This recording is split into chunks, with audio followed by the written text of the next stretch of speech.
Então, vamos trazer um exemplo aqui para um estudo de caso, para a gente pensar um pouco no problema do heredograma e também num exemplo diferente de outro tipo de herança recessiva. Tá? Então, eu vou descrever aqui um caso que isso pode ser muito parecido com algum paciente que venha a entrar em contato com vocês ou em algum serviço de atendimento vocês vão encontrar. Então, o caso é o seguinte, nomes fictícios, tudo fictício. Roberta tem 33 anos, ela veio de uma região pobre com pouca cobertura em saúde. Ela está grávida e ela vai para um serviço em São Paulo se consultar com o ginecologista. Então, ela a princípio, essa consulente, por enquanto, né? Então, a história continua porque ela conta que ela tem 3 filhos e comenta que seu filho mais velho tem 10 anos, tem fraqueza muscular e está na cadeira de rodas já faz um tempo, 2 anos. A cadeira era da família, então ela vai contando como é o histórico familiar nesse caso. Então a cadeira de rodas era da família, o seu irmão mais novo usou por 7 anos e então o irmão mais novo de quem? Né? Então é muito importante você estabelecer essa relação de quem é o interlocutor e quem é que ela se refere, a quem que ela se refere. Seu irmão mais novo usou por 7 anos. Eu vou dizer aqui que é o irmão da Roberta. E desde os 9, né? Que ele usou desde os 9 até os 16. Então ele usou a cadeira por 7 anos e faleceu bem novo, né? Aos 16 anos. E ele também tinha uma fraqueza muscular. Isso são relatos da própria consulente. Ela falou que tem outro filho de 8 anos que não tem queixos. Ela tem uma filhinha de 3 anos. Então ela está grávida do 4º filho. Ela conta também que 2 tios dela, do lado da mãe, morreram cedo. E aparentemente eles tinham pouca mobilidade. E isso daí é tudo fruto de conversa, né? Você vai levantando isso dos pacientes. Aí ela conta o seguinte, então vivos, ela tem 2 irmãos mais velhos e 2 irmãs mais novas, todos normais. Quando criança, a avó materna dela falou assim, que o irmão mais velho dessa avó, então o tio-avô, tinha um problema de força, ela chamou assim. Então ela conseguiu levantar muito no histórico da família esse tipo de detalhe. E ela gostaria de saber o que ela pode fazer pelo filho mais velho e o que esperar da gravidez. Então, se vocês puderem, né, dar um pause aqui no vídeo e fazer o heredograma, já é muito importante. Aí eu vou contar aqui, vou mostrar o heredograma e vou contar algumas dicas importantes nessa hora. Tá? Então aqui está a Roberta, né, o irmão mais novo dela faleceu, 2 irmãs mais novas, 2 irmãos mais velhos, o filho mais velho afetado, na verdade ela está grávida, então você poderia até colocar mais um ramal aqui, o filho mais velho dela está na cadeira, ela conta dos tios maternos e ela conta da história do tio-avô dela, que a avó dela contava, a avó materna dela contava. Muito bem, aqui a consulente, né, eu coloquei uma setinha, e eu coloquei o nome Roberta. Uma dica importante na hora de levantar o histórico familiar é pedir para a pessoa que está contando a história, para as pessoas, contarem os nomes dos indivíduos. Porque isso ajuda no processo mnemônico, né, de invocar as memórias aqui, e também ajuda muito no aconselhamento genético a tentar atribuir exatamente quem que é quem que era afetado e quem que não era. Então, o ideal é perguntar como era o nome do seu irmão que morreu, aí você coloca. Como era o nome dos seus tios que morreram, aí você coloca. E aí assim você consegue montar um heredograma melhor. Alguém tem alguma sugestão de que tipo de herança seja esse aqui? Padrão de herança? Olhem uma coisa, então as mulheres, né, da família, elas têm filhos afetados, né? Não há um comentário, né, nesse relato de caso sobre os homens terem filhos afetados. Poderia ser autossômico com penetrância reduzida? Poderia, né? Você poderia ter aqui um acaso de que todas as mulheres seriam não penetrantes. Mas existe um padrão de herança que explicaria melhor esse cenário. E esse padrão é o padrão ligado ao X recessivo, ou seja, as mulheres elas são portadoras, então a matriarca lá atrás, ela era portadora de uma alteração. Quando ela vai passar um dos dois cromossomos X para o filho, porque o Y, obrigatoriamente, se o filho homem vem do pai, então ela passou, e aqui é um bom exemplo, nessa primeira geração para a segunda, né, para a avó da Roberta, você tem, ela passou um X normal aqui para esse filho, ela passou um X normal aqui para essa filha, ela passou um X alterado para esse filho que morreu, né? O homem tem um cromossomo X só, então ele manifestou, ele está em hemizigose, por isso que era importante o detalhe da primeira aula, e ela passou o cromossomo X alterado aqui para a filha, para a última filha. E aí, as portadoras todas têm uma chance de 50% de passar o cromossomo X alterado para os seus descendentes. Então,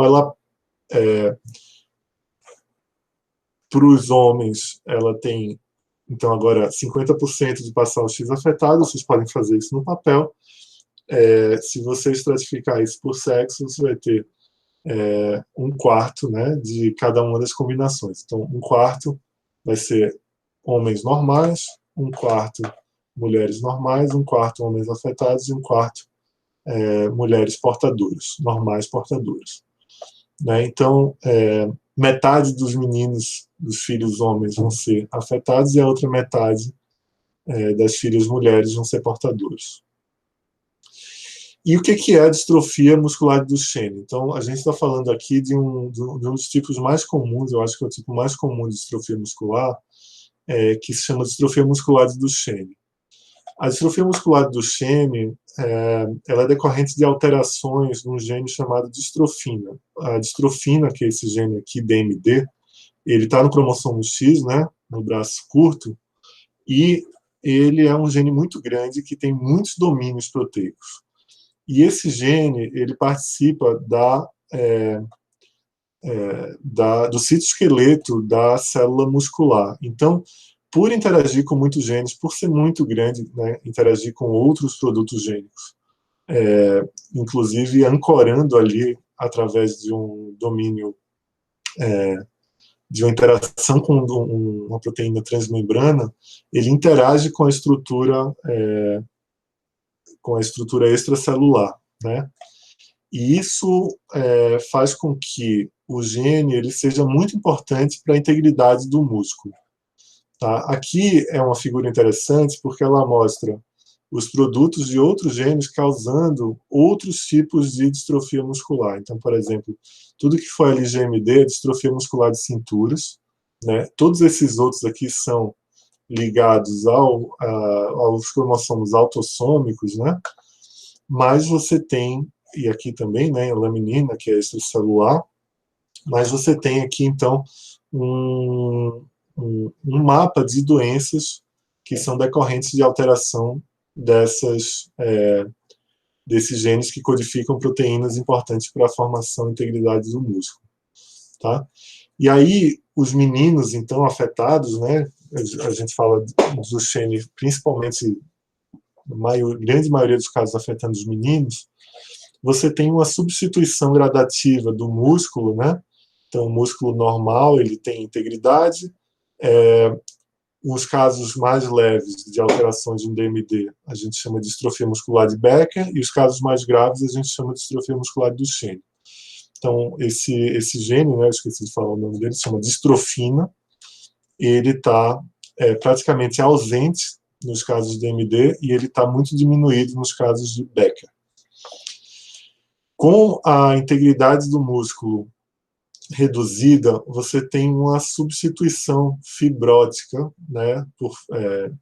O músculo ele é substituído por fibras e tecido conjuntivo e gordura, e aí você tem essa pseudohipertrofia, né? Dessa musculatura aqui nas pernas. Então isso é um dos elementos que você mais observa, e também alguns outros padrões importantes, né? Então, padrão de marcha, existem alterações muito importantes, né? Você tem alguns exames físicos para fazer no menino. Tá?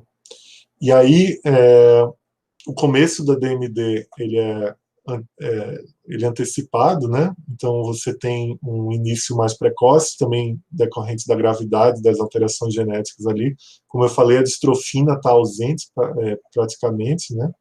Então o Western blot é um teste de quantificação de proteína, ele está praticamente ausente, e a vida da criança vai até a adolescência. E no caso da distrofia de Beck, a distrofina ela está às vezes até no nível normal, mas ela tem uma alteração estrutural ali. Então, pensando aqui nos tipos de alelos, são alelos que eles promovem uma perda parcial da função. Aqui você tem uma ausência completa, tá bom?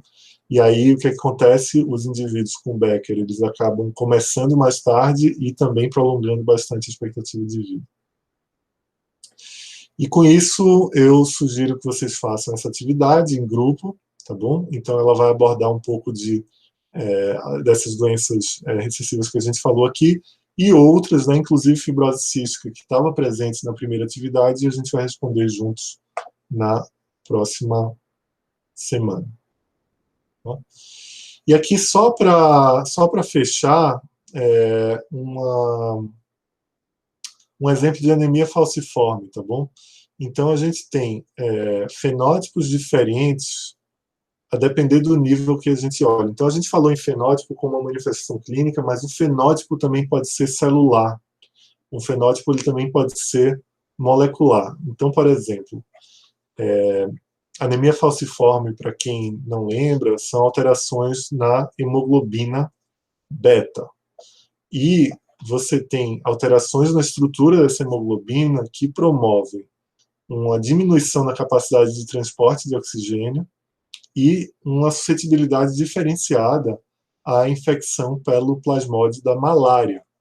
Tá? Então, esse é um exemplo clássico de genética, porque em países onde a malária é endêmica, o heterozigoto, né, que é portador do traço